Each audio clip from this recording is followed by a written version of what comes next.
रात के 2 बज रहे हैं और पूरा घर एकदम गहरी नींद में सो रहा है। लेकिन एक छोटे से कमरे में ना, मोबाइल की नीली रोशनी में एक चेहरा अभी भी जग रहा है। धड़कनें तेज हैं और अंगूठा बस बार बार सीएसबीसी के वेबसाइट को रिफ्रेश कर रहा है। दिन में शायद ये 100वीं बार है। और ये कोई कहानी नहीं है, ये इस वक्त हजारों घरों की सच्चाई है। बिल्कुल सही कहा आपने। आज के हमारे इस गहन विश्लेषण में ना, हम किसी कट ऑफ या किसी तारीख या डेटा की बात नहीं करने वाले हैं। आज हम बात कर रहे हैं उस खामोश मानसिक टॉर्चर की, उस अजीब सी बेचैनी की जो इस वक्त 19,838 पदों के हर एक अभ्यर्थी के सीने में दबी हुई है। और ये एक ऐसा विषय है जिसे समाज अक्सर नजरअंदाज कर देता है। मतलब लोग सिर्फ सफलता का जश्न मनाते हैं या फिर असफलता पर ताने देते हैं, लेकिन ये जो बीच का समय है ना, गदनी बाग के मैदान में पसीना बहाने के बाद से लेकर मेरिट लिस्ट आने तक का इंतजार, ये इंसान को अंदर ही अंदर कैसे गलता है, इस पर कोई बात ही नहीं करता। कोई बात नहीं करता, एकदम सही। और दोस्तों, इस चर्चा में गहराई तक उतरने से पहले ना, मैं एक बात सीधे आप लोग के दिल तक पहुंचाना चाहता हूं। देखिए, कैमरे के इस पार और उस पार दोनों तरफ एक ही तरह का दर्द है। हाँ, वो अनदेखी मेहनत का दर्द। बिल्कुल। आप लोग रोज नॉलेज एकेडमी 24 पर आते हैं। आप देखते हैं कि उन 19,838 पदों की मेरिट को लेकर एक एक बारीक जानकारी जुटाने में, विभाग की नियमावली के पन्ने खंगालने में और आप तक एकदम सटीक खबर पहुंचाने में मैं कैसे दिन रात एक कर देता हूं। ताकि कोई भी गुमराह ना हो। हाँ, बस यही एक मकसद होता है कि मेरा कोई भाई गुमराह ना हो। लेकिन सच कहूं, दिल तब टूट जाता जब मैं चैनल के एनालिटिक्स देखता हूं। मतलब एक अजीब सा भारीपन महसूस होता है। मैं समझ सकती हूँ, आप उस मेहनत की बात कर रहे हैं जिसे देखकर भी लोग अनदेखा कर देते हैं। हाँ, कड़वा सच ये है कि 90% लोग आते हैं, रोज वीडियो देखते हैं, जानकारी भी लेते हैं, लेकिन लेकिन बिना सब्सक्राइब किए चले जाते हैं। आप खुद सोचिए ना, जब आप गदनी बाग में दौड़ रहे होते हैं तो आपके पसीने की कीमत सिर्फ आपको पता होती है। गांव वालों को तो सिर्फ रिजल्ट दिखता है। बिल्कुल, उन्हें सिर्फ आउटकम से मतलब होता है। सही बात है। और कैमरे के पीछे की इस मेहनत का भी यही हाल है। दोनों तरफ का दर्द एक ही है। जब पसीने की कीमत नहीं मिलती ना, जब साथ नहीं मिलता, तो मन में सवाल उठता है कि क्या इस मेहनत की कोई कीमत नहीं है? इतनी मेहनत के बाद भी जब आप लोग साथ नहीं देते तो लगता है कि शायद मेरी ही कोशिशों में कोई कमी है। ये तुलना बहुत ही सटीक है। चाहे वो सही जानकारी जुटाने का मानसिक श्रम हो या फिर गदनी बाग की मिट्टी में घुटने छिलवाने का शारीरिक श्रम। एकदम। और इसीलिए दोस्तों, अगर आप लोगों को लगता है कि नॉलेज एकेडमी 24 पूरी ईमानदारी से आपके लिए खड़ा है, तो अभी उस सब्सक्राइब वाले बटन को दबाकर अपना साथ जरूर दीजिए। आपका ये एक सब्सक्राइब ही मुझे और ज्यादा मेहनत करने की ताकत देता है। और ये समर्थन बहुत जरूरी है, क्योंकि जब प्रयास को मान्यता नहीं मिलती तो इंसान सच में अंदर से टूटने लगता है। हाँ, और यहीं से हम उस अभ्यर्थी के संघर्ष की तरफ मुड़ते हैं। गदनी बाग का फिजिकल खत्म हो चुका है, घुटने छिल गए, पसीना बह गया, लेकिन असली परीक्षा अब शुरू हुई है। वो परीक्षा जो शरीर की नहीं, दिमाग की है। बिल्कुल। और दिक्कत ये है ना कि जिस दिन एक अभ्यर्थी फिजिकल देकर वापस लौटता है तो पूरे गांव को पता होता है। अब शुरू होता है समाज का रडार। राह चलते हर दूसरा आदमी, हर रिश्तेदार बस एक ही सवाल पूछता है, कहो भइल की ना, सुना ही रिजल्ट आ गेल बा। और ये सवाल किसी सुई की तरह चुभता है। वही तो। मुझे एक बात समझाइए, एक अभ्यर्थी जानता है कि उसने अपना 100% दिया है, फिर रिश्तेदारों का ये साधारण सा सवाल इतनी तकलीफ क्यों देता है? मतलब मैं मुस्कुराकर टाल सकता हूं ना। देखिए, ये सिर्फ एक सवाल नहीं है। मनोवैज्ञानिक नजरिए से देखें तो वो इंसान अनजाने में एक सामाजिक ऑडिट कर रहा है। वो जो अभ्यर्थी मुस्कुराकर जवाब देता है ना, वो एक दिखावे की मुस्कान होती है। अच्छा, दिखावे की मुस्कान। हाँ, और इस मुस्कान को बनाए रखना बहुत भारी पड़ता है, क्योंकि दिमाग के एक कोने में ये डर लगातार बज रहा होता है कि अगर मेरिट लिस्ट में मेरा नाम नहीं आया तो मैं इन चेहरों को क्या जवाब दूंगा। ये हारने का डर नहीं है, ये समाज के तानों का डर है। बाप रे, मतलब वो भविष्य के डर को आज में जी रहा है। और इसी भारी दबाव से, उन चुपती नजरों से बचने के लिए वो क्या करता है? वो खुद को एक कमरे में समेट लेता है, मोबाइल की दुनिया में।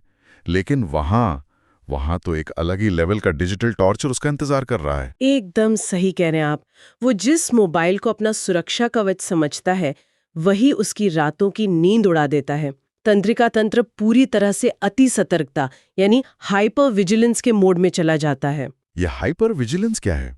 मतलब रात के 2 बजे PDF का इंतजार करना। हाँ, और दिन में 50 बार वेबसाइट रिफ्रेश करना। इसे खराब फायर अलार्म की तरह समझिए। एक सही अलार्म तभी बजता है जब घर में सच में आग लगी हो, है ना? हाँ बिल्कुल। लेकिन जब दिमाग हाइपोविजिलेंस मोड में होता है तो अलार्म सिस्टम खराब हो जाता है। व्हाट्सएप पर एक छोटी सी टिंग की आवाज होती है और अभ्यर्थी ऐसे चौंकता है जैसे PDF आ गया हो, जबकि वो सिर्फ किसी का गुड मॉर्निंग मैसेज होता है। मतलब हर नोटिफिकेशन पर दिल की धड़कन बढ़ जाती है। बिल्कुल, शरीर में एड्रेनलिन दौड़ने लगता है और ये चीज इंसान को शारीरिक और मानसिक रूप से पूरी तरह निचोड़ देती है। पर यहाँ एक सवाल है मेरा। चलिए मान लिया नोटिफिकेशन पर हमारा कंट्रोल नहीं है, लेकिन YouTube का क्या? मतलब जब अभ्यर्थियों को अच्छे से पता है कि अभी अभी आई बड़ी खबर, रिजल्ट जारी वाले थंबनेल झूठे हैं, फिर भी वो बार बार उन पर क्लिक क्यों करते हैं? ये बहुत ही शानदार सवाल है। देखने में ये विरोधाभास लगता है, लेकिन मनोविज्ञान में इसे लिमिनल स्पेस का असर कहते हैं। लिमिनल स्पेस, ये क्या होता है? इसका मतलब है त्रिशंकु की स्थिति, एक अंधकार जहां आप ना तो इस पार हैं ना उस पार। अभ्यर्थी अभी ना तो आम नागरिक है और ना ही उसे आधिकारिक सिपाही का तमगा मिला है। वो बीच में फंसा हुआ है। हाँ, और हमारा दिमाग अनिश्चितता बर्दाश्त नहीं कर सकता। जब इंसान लाचारी के चरम सीमा पर होता है ना, तो ये डूबते को तिनके का सहारा वाली स्थिति बन जाती है। अच्छा, तो मतलब दिमाग किसी भी झूठी उम्मीद को सच मान लेना चाहता है। बिल्कुल, अंदर का डर कहता है कि क्या पता इस बार सच में रिजल्ट आ गया हो। वो अनिश्चितता से बचने के लिए झूठी उम्मीद को गले लगाता है, और जब वीडियो फर्जी निकलता है तो एंग्जाइटी दुगनी हो जाती है। यार, ये तो एक भयानक चक्रव्यूह है। दिन में फर्जी वीडियो देखना, रात में वेबसाइट रिफ्रेश करना, और अगर गलती से नींद आ भी जाए ना, तो सपने में भी वही गदनी बाग का मैदान दिखता है। और जैसे ही वो इन वीडियो से ध्यान हटाता है, तो एक नया खेल शुरू हो जाता है, गणित का खेल।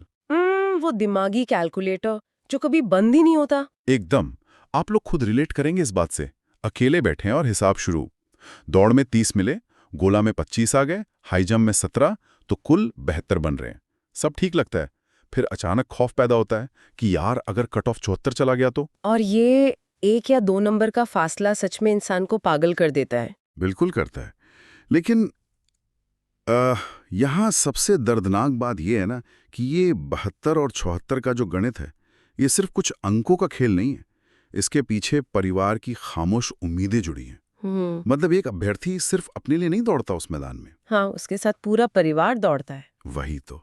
उन पैरों के साथ उसके पिता के फटे हुए जूते दौड़ते हैं जो उन्होंने सालों से नहीं बदले। माँ की पुरानी साड़ी की उम्मीदें दौड़ती हैं। घर वाले अब उससे काम नहीं करवाते। वो सोचते हैं कि बेटा तो सिपाही बनने वाला है। वो उसे आराम करने देते हैं। हाँ, माँ चुपके से दही चीनी खिलाती है, पिता अपनी जमा पूंजी से अच्छे खाने का इंतजाम करते हैं। और एक तरफ हम कहते हैं कि माँ बाप का प्यार ताकत देता है, लेकिन मुझे लगता है इस वक्त ये प्यार एक बहुत बड़े पहाड़ जैसा बन जाता है। एक ऐसा बोझ जो अंदर ही अंदर तोड़ रहा है। आप बिल्कुल सही कह रहे हैं। मनोविज्ञान इसे इमोशनल डेट या भावनात्मक कर्ज कहता है। भावनात्मक कर्ज। देखिए, इंसान दुनिया से लड़ सकता है, तानों का जवाब दे सकता है, लेकिन वो अपने माता पिता के मौन बलिदान से नहीं लड़ सकता। जब पिता फटे जूते इग्नोर करके दूध लाता है ना, तो वो दूध कर्ज बन जाता है। वो छाती पर पत्थर की तरह बैठ जाता है। बिल्कुल।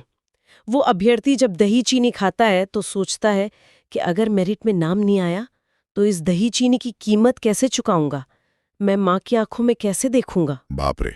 और यही वजह है कि वो एक नंबर, सिर्फ एक अंक नहीं है। वो पिता की झुकती कमर को सीधा करने का रास्ता है। वो एक हाँ है जिसमें माँ बाप के सारे सपने छिपे हैं। सच में ये सोचकर ही रोंगटे खड़े हो जाते हैं कि हमारे भाई किस मानसिक यंत्रणा से गुजर रहे हैं। ये इंतजार का समय किसी भी फिजिकल ट्रेनिंग से ज्यादा थका देने वाला होता है। बिल्कुल। लेकिन दोस्तों, आज की इस विस्तृत चर्चा का मकसद आपको डराना या कमजोर करना नहीं था। इतने भारी मानसिक दबाव पर बात करने के बाद ना, अब वक्त है कि हम थोड़ा रुकें और तस्वीर के दूसरे पहलू को देखें। ये बहुत जरूरी है, क्योंकि हमारे स्रोत से एक बहुत ही गहरा विचार सामने आता है। वो ये कि मेरिट लिस्ट महज कागज का एक टुकड़ा है। ये बात उन अभ्यर्थियों को अजीब लग सकती है जो दिन रात उसी लिस्ट के इंतजार कर रहे हैं। ये कागज का टुकड़ा कैसे है? देखिए, चयन के लिए कट ऑफ जरूरी है, लेकिन वो किसी की असली काबिलियत तय नहीं कर सकता।